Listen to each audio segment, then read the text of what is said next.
Devido ao sucesso e a pedido de uma segunda parte do vídeo Os Amores de Roberto Carlos, você vai conhecer os outros amores da vida do rei do romantismo que faltaram na primeira parte.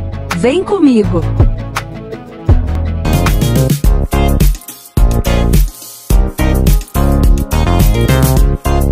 Magda Fonseca. A história de Roberto Carlos com Nice. Sua primeira esposa, com história contada no primeiro vídeo, começa, surpreendentemente, com uma terceira mulher, Magda Fonseca. Magda foi namorada de Roberto Carlos no início dos anos 60. Ele a conheceu em 1961, numa rádio, enquanto divulgava o seu disco Louco por Você. Ela, filha do dono da rádio, seu Alceu Nunes Fonseca, que conhecia Roberto desde menino, por ser dono também da Rádio Cachoeiro, onde o rei iniciou sua carreira. O romance com Magda durou algum tempo. Com certeza, o mais duradouro da vida de Roberto Carlos até então. Durante os anos de 1962 e 1963, o sucesso de Roberto Carlos e o da rádio de seu Alceu, a Rádio Carioca, onde Magda começou a trabalhar, era cada vez maior. Até que, por motivos extramusicais, seu Alceu decidiu que Magda deveria ir aos Estados Unidos estudar inglês, e convenceu a filha a ir morar lá. Roberto ficou muito triste, e com Erasmo compôs a música Emoção, balada gravada pelos VIPs. A letra fala justamente desse momento da viagem de Magda. Eu queria pedir pra você ficar, mas a voz não me saiu, e eu não pude nem falar. Eu queria pedir pra você não ir, e ficar perto de mim, eu queria lhe pedir. Porém, na segunda parte, ele manifesta a certeza de que a viagem não afetará o relacionamento dos dois, porque o nosso amor é grande até demais, e vai durar até você voltar. No início de 1965, Magda acompanhou Roberto nas gravações do disco Roberto Carlos Canta para a Juventude, e duas canções daquele disco marcaram o namoro dos dois. Não Quero Ver Você Triste, que Roberto declamava para a namorada quando ela estava triste ou decepcionada com algo, e Os Velhinhos. Conta-se inclusive que durante a gravação desta canção, Magda comentou com Ed Silva, divulgadora de Roberto: Ed, será que eu e Roberto vamos mesmo atingir esse tempo juntos?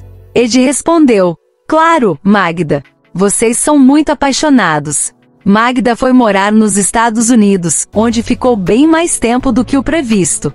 E Roberto ficou no Brasil, sofrendo pela ausência dela, e compondo cada vez mais, sempre com mais sucesso. No tempo em que Magda esteve fora, o casal se comunicava por telefone, cartas e fitas de rolo. Nas fitas, além de gravar mensagens para a namorada, Roberto Carlos mostrava novas canções que estava compondo. Em uma dessas fitas, ele enviou a ela uma canção chamada Volta. Sim, a famosa música foi dedicada a Magda Fonseca, e foi pensando na volta dela que Roberto compôs: estou guardando o que há de bom em mim para lhe dar quando você chegar. Toda a ternura e todo o meu amor, estou guardando para lhe dar.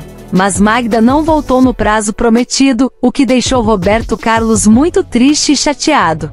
Tão chateado que ele nem quis gravar a volta. Preferiu entregar esta também para a dupla Os VIPs, que na época levaram para os primeiros lugares das paradas. A volta só seria gravada por Roberto Carlos quase 40 anos depois, e de novo fazendo muito sucesso, como um dos principais temas da novela América da TV Globo. Em um dia do inverno de 1965, Roberto se sentiu muito triste sozinho. E naquele dia surgiu Quero que vá tudo pro inferno. Eu queria que tudo fosse realmente para o inferno. Naquela música eu queria dizer que para mim o que importava era o amor, a saudade que eu sentia e aquelas coisas que envolviam o meu estado de espírito. Então, no momento em que eu fiz aquela música, pouco importava o resto do mundo, porque na minha opinião só o que valia era o amor que eu sentia. Então, que tudo mais fosse realmente pro inferno. A música foi composta em 2 meses, e virou o maior sucesso de Roberto Carlos até então, projetando seu nome nacionalmente. Por volta de agosto de 1965, Magda recebeu uma nova fita de Roberto Carlos na qual ele mais uma vez chorava sua ausência e dizia ter composto uma nova música especialmente para ela.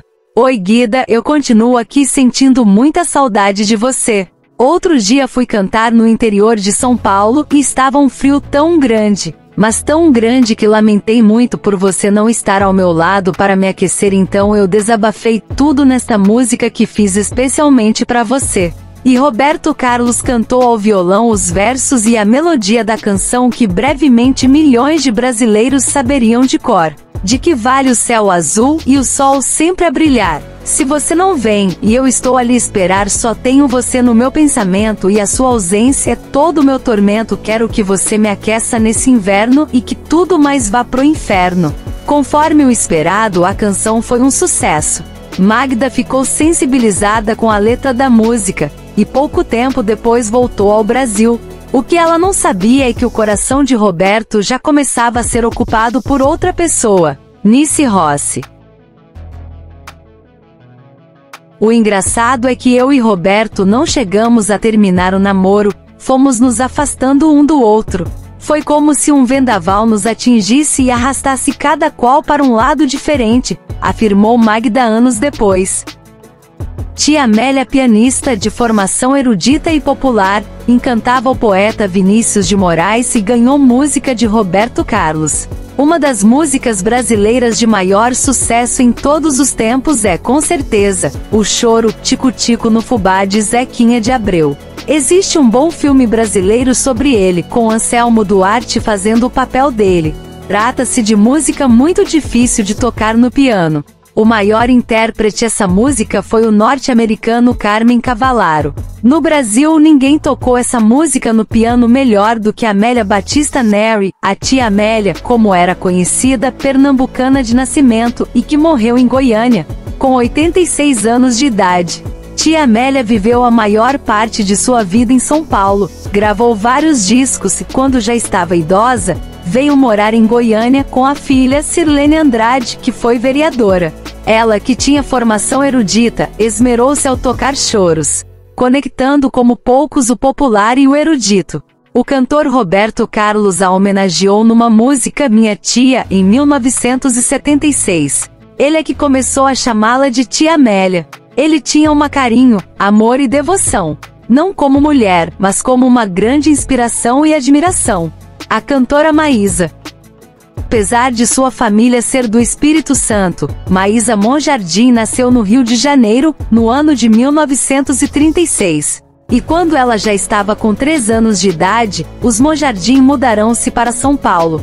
Na capital paulistana, Maísa se casaria com o milionário André Matarazzo, e do casamento deles nasceria seu filho Jaime, décadas mais tarde conhecido como diretor Jaime Monjardim, responsável pela direção de novelas como Cananga do Japão e Pantanal, ambas na TV Manchete, Terra Nostra, O Clone e Esperança da TV Globo, e as séries Chiquinha Gonzaga, Aquarela do Brasil e A Casa das 7 Mulheres. Mesmo com a oposição da família de seu marido, Maísa seguiria a carreira artística, na qual teve destaque como intérprete e como compositora. São de sua autoria as canções Ouça, Meu Mundo Caiu e Tarde Triste.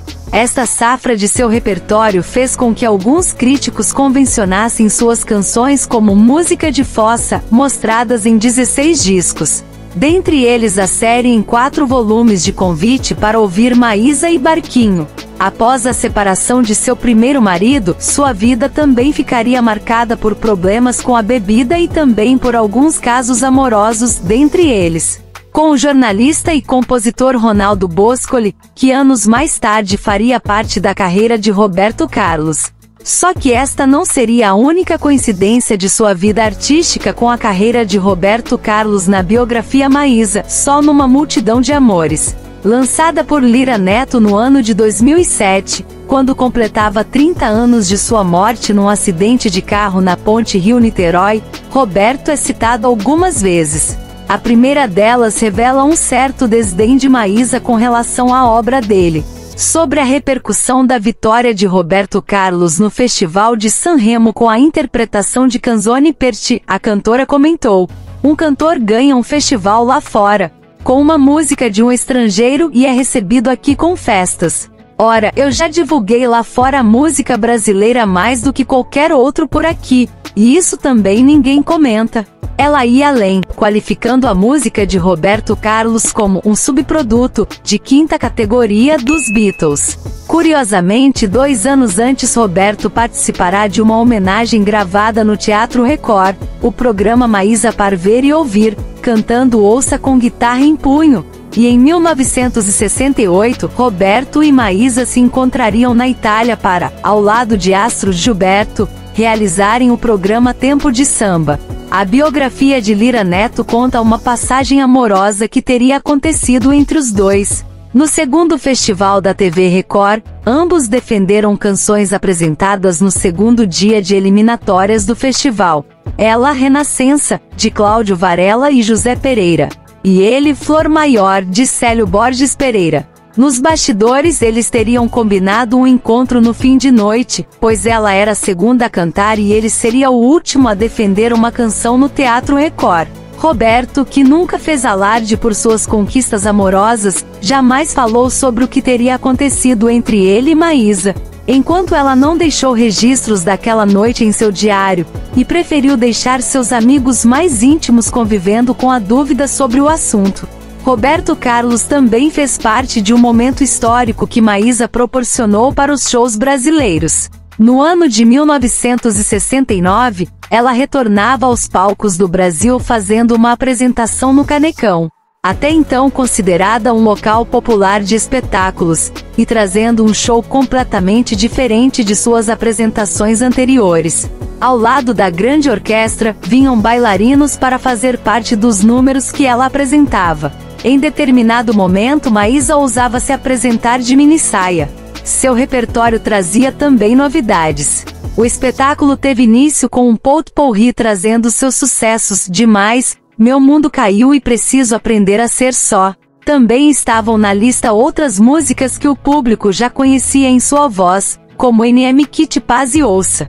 Mas ela trazia no Canecão um espaço para um novo compositor, César Rodão Vieira, que também aparece na carreira de Roberto Carlos, cantor que defendeu a canção América de autoria dele, através da música Pra Quem Não Quiser Ouvir Meu Canto, e espaço para suas leituras de Chão de Estrelas, uma interpretação fantástica para Light My Fire, de Jim Morrison, até encerrar com Se Todos Fossem Iguais a Você.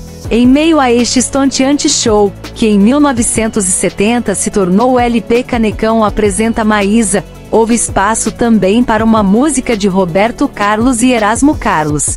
Logo em seguida a homenagem a Dolores Duran, com as canções Por Causa de Você e Dindi.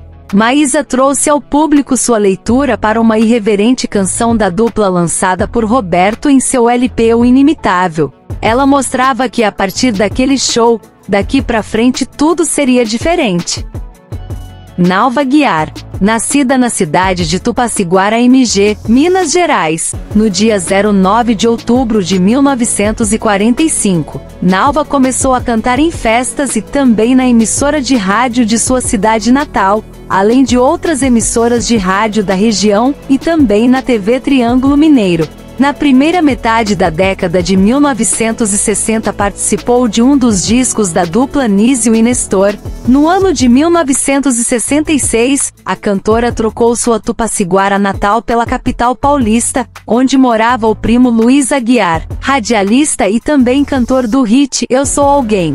Em 1967, Nalva lançou outros 2 compactos com as músicas Coração de Madeira, uma resposta ao sucesso de Sérgio Reis, Coração de Papel, e a versão de Pata Pata, grande sucesso de Miriam Makeba, falecida em 10 de novembro de 2008.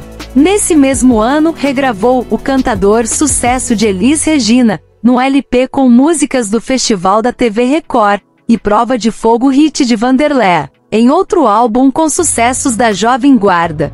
Em 1969, trocou a Chantecler pela Beverly, e obteve o grande êxito popular em 1970, com a música José, também gravada no primeiro disco solo de Rita Lee, uma versão feita por Nara Leão de Joseph DJ Moustaki.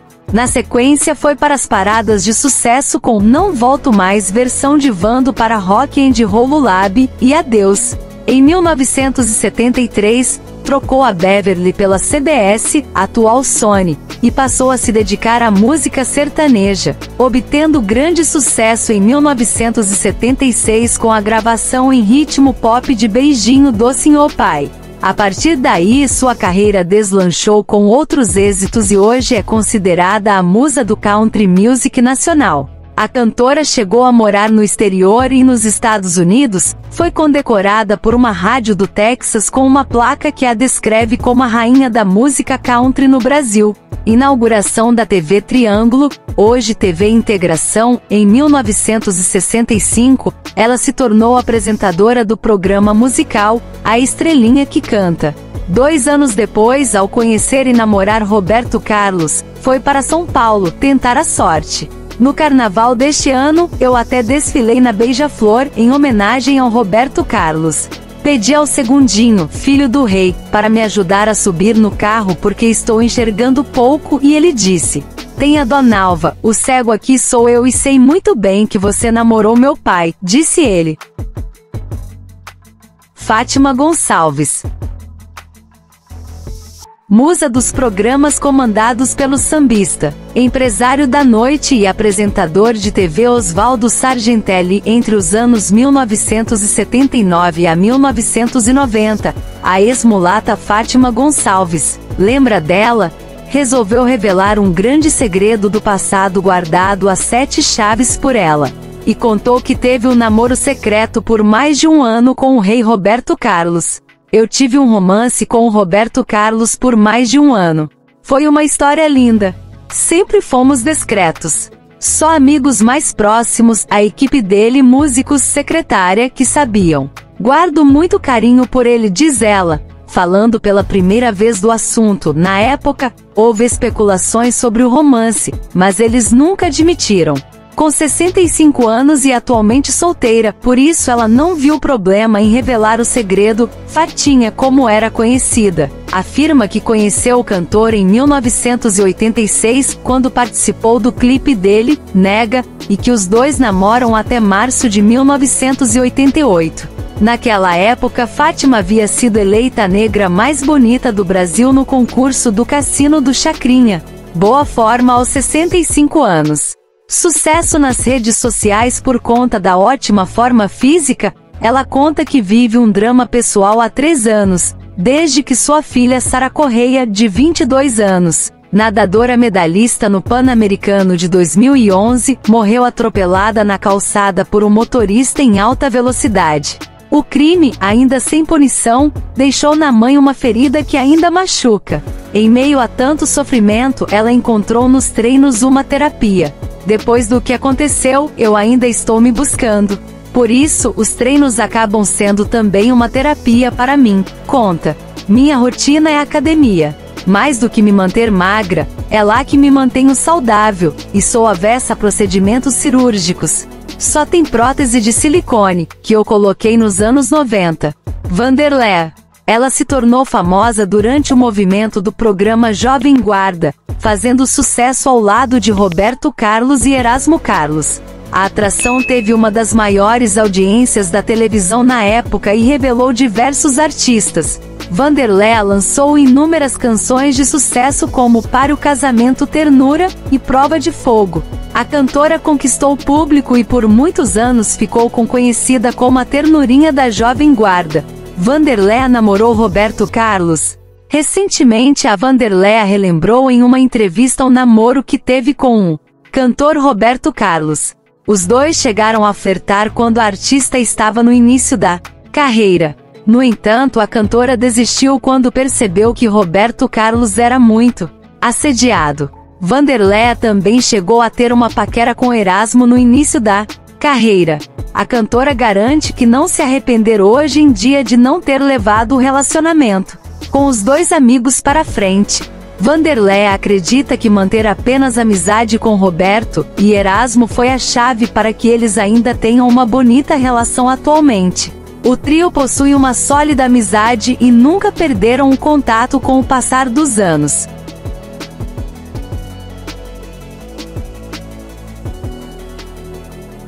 Isabela Garcia.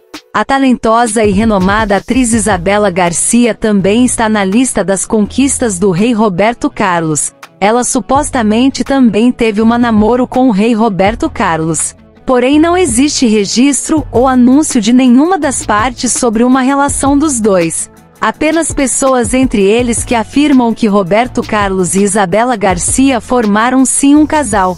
A relação teria acontecido em 1989, após o término do cantor com a atriz Miriam Ríos. Como dito antes, são apenas boatos e nada confirmado por nenhum deles.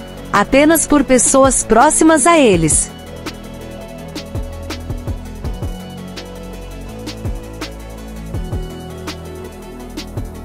Tamara Rangel. Quando estava com 79 anos, Roberto Carlos pode ter deixado o time dos solteiros.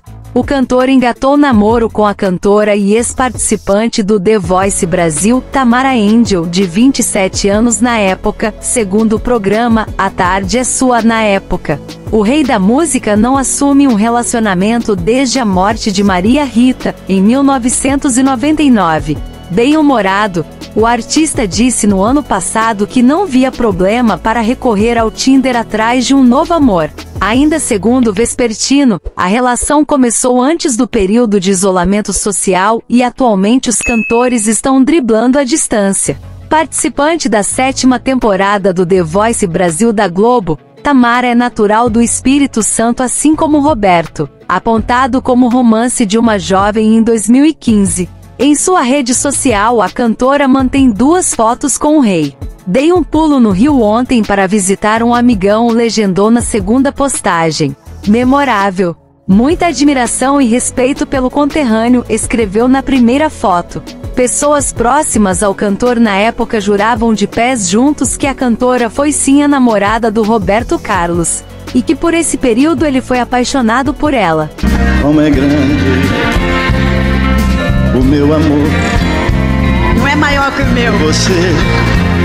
Por último e não menos importante, temos a diva e icônica Hebe Camargo. Marcelo, filho de Hebe, conversou com a coluna e falou detalhes de temas abordados no documentário, que incluem a paixão de Hebe pelo apresentador Roberto Carlos. A apresentadora chegou a dar entrevistas dizendo que tinha tesão no rei e que queria ter vivido um romance com ele. Eu vi essa história do Roberto como uma grande brincadeira. Mas um dia perguntei quem ela levaria para uma ilha deserta e ela não hesitou um segundo em falar Roberto Carlos. Aí parei para perceber que o negócio era sério. Ele contou que nunca teve ciúmes da mãe em relação a amores e muito menos ao público. Sempre respeitei as decisões e escolhas. O Roberto sempre foi um amor platônico. Nunca teve nada de romance real entre os dois. Depois que ela separou do meu pai, o relacionamento foi com o Lélio, mas sempre respeitei muito, mesmo às vezes discordando de algumas coisas, explica. Apesar de muitas brincadeiras em programas de TV e shows pelo Brasil, Hebe Camargo e Roberto Carlos nunca oficializaram um relacionamento. O máximo que aconteceu foram os famosos selinhos da rainha da TV brasileira com o rei da música. E você? Sabia de todas essas? Espero que tenha gostado dessa segunda parte. Quem você gostaria de ver nesse quadro? Me conta aí nos comentários. Até a próxima!